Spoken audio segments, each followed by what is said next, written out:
Up with KREM begins now. Good morning, everybody. Thank you so much for joining us on this beautiful Wednesday morning here on Up with KREM. I'm Christian Garza. Tim has the morning off. We also want to welcome you if you're streaming us on KREM 2 Plus. Alrighty, let's bring in meteorologist Thomas Patrick. Good morning, Thomas. Good morning, Christian. Well, you know what, Thomas? It's like some kind of Wednesday miracle because for the first time in literally like a week, we aren't in some sort of weather impact alert. There's no thunderstorms, there's no snow, there's no rain. It's just beautiful sunshine. Isn't that right? Yeah, don't forget about that cold weather. Remember, it was all the way down to -4 one of those days earlier this month. Yeah, finally nothing like that. If anything, temperatures are just pretty close to the freezing mark. In fact, officially at the freezing mark here in Spokane. Any leftover water on the ground might still be a little bit frozen, but it's not widespread black ice at the moment. So we are still tracking just a pretty nice day today, and really rest of the week. You see the sunrise is going to be upcoming here in just a second with high temperatures pretty close to 50 degrees today. And if we don't get there today, we certainly will by tomorrow. So all calm weather across the West Coast, courtesy of that guy, high pressure, clearing out those skies across the Northwest. So we will enjoy a fair amount of sunshine today, and those temperatures pleasant and near 50. Pleasant and near 50. I like the sound of that. Thank you so much, Thomas. And here's a live look at traffic impact this morning. Right now, we're looking at I-90 in Havana, a beautiful sunrise here for us in the inland Northwest. As you can see, roadways are clear and people are getting to where they need to go this morning. On Up with KREM, we bring you weather and traffic together every 30 minutes.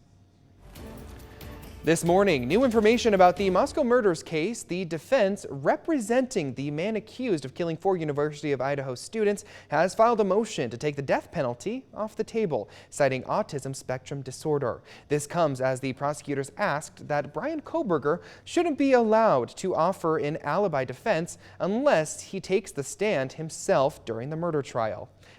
Latah County Prosecutor Bill Thompson asked a judge to limit any alibi evidence during Brian Kohberger's trial later this year.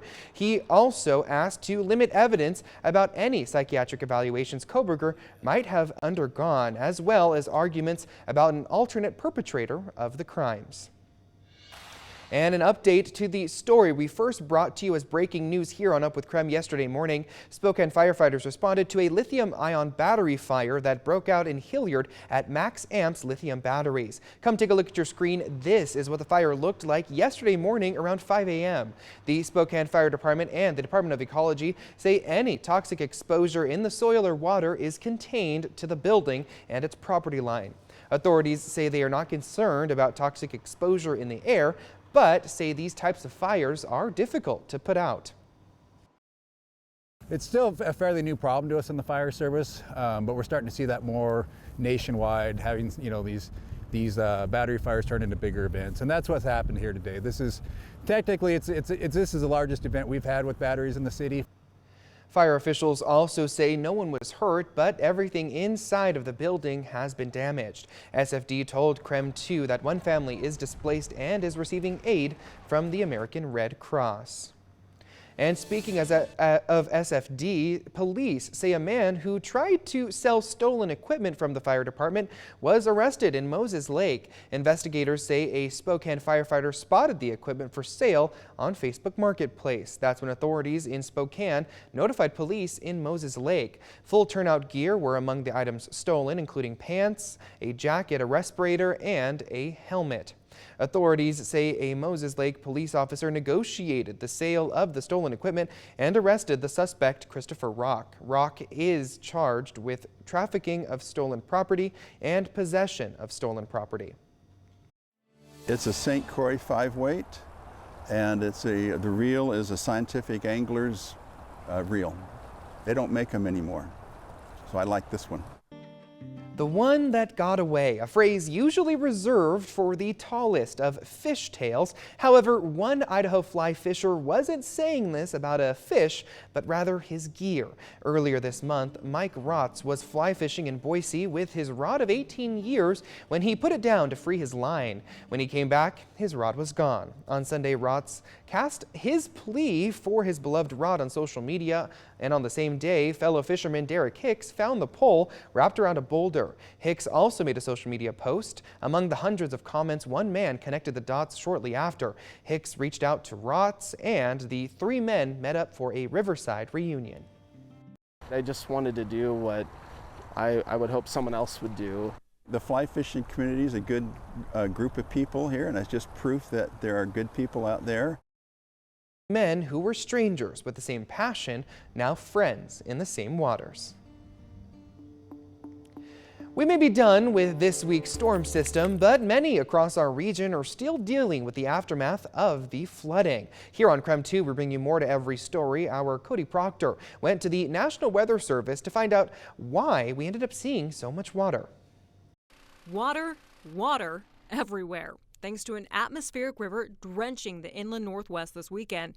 But why did so much water stick around? Kind of a perfect storm of all of these factors coming together to see the kind of impacts that we did.